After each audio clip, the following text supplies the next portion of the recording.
Le petit monde de Billy. Hier, météo difficile, je me promenais en voiture et après avoir vu plusieurs automobilistes autour de moi, j'ai réalisé quelque chose d'horrible. Le gros bon sens est mort. Non. Et ce matin, personne n'en parle dans les journaux. Je vois, t'as peu. Je me suis dit que Non, t'as raison, il en parle pas nulle part. c'était peut-être important de lui faire un hommage posthume.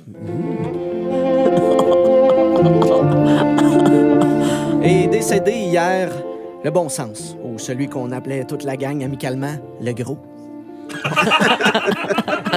Le gros bon sens a rendu l'âme avec le verglas et le grésil, après que plusieurs se soient dit « Ça me donne rien d'enlever la glace sur mon hors. Anyway, si ça revole, c'est pas sur le mien que ça va tomber. »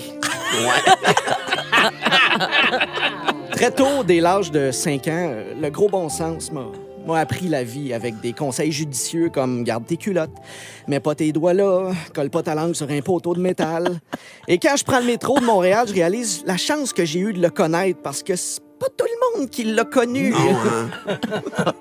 En tant qu'adulte, il m'a souvent aidé à répondre à des questions pas tout le temps évidentes de ma conjointe comme « Tu remarques rien? » C'est là qu'il murmurait à l'oreille « Ses cheveux. Elle s'est fait couper les cheveux. Dis que c'est beau. » Merci, le gros. C'est un vrai chum qui était là même quand tu déménageais. Sauf pour certains qui se demandaient « Je peux sûrement transporter un matelas sur mon toit de char. » Je roule pas vite, puis je le tiens avec ma main. Seul petit reproche que j'aurais à lui faire, c'était pas un gars de party. Souvent, il allait se coucher avant minuit quand j'avais pris 3 bières. Me laissant avec des idées de marde, comme je pourrais commander des shooters, tu sais, ceux avec la crème dedans.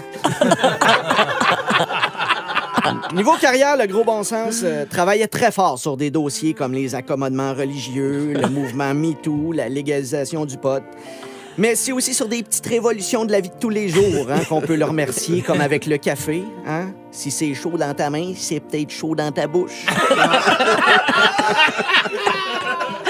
Des belles phrases comme « ça fera pas pousser ton asphalte de l'arroser pendant une canicule ». Et peut-être qu'une Pop-Tart aux fraises, c'est pas vraiment une portion de fruits. Non! Malgré un CV impressionnant, le gros bon sens n'aura jamais réussi à faire sa place dans la fonction publique. Pourtant, on l'aurait aimé à Revenu Québec, ou dans la gestion des travaux routiers, ou dans les hôpitaux. Même à l'étage des radiographies, juste pour expliquer à quelques-uns, c'est pas parce que quelque chose rentre que ça va ressortir facilement. Car le gros bon sens a perdu quelques combats au profit de la loi du moindre effort, qui offrait des conseils à rabais comme il faut tout mourir de quelque chose, ou si c'est écrit sur Internet, ça doit être vrai. Et le fameux le duct tape, ça peut tout réparer. C'est à l'approche des élections qu'il sera le plus manqué, même si, visiblement, c'est toujours la période pendant laquelle il prenait ses vacances. Il sera remplacé, comme à l'habitude, par l'aveuglement volontaire et la peur du changement.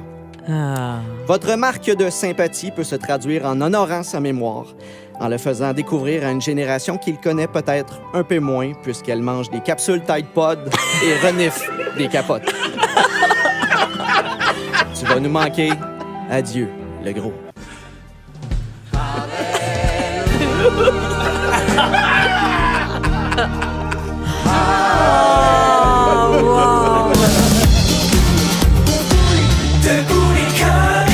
En semaine, dès 5h25. 96.9.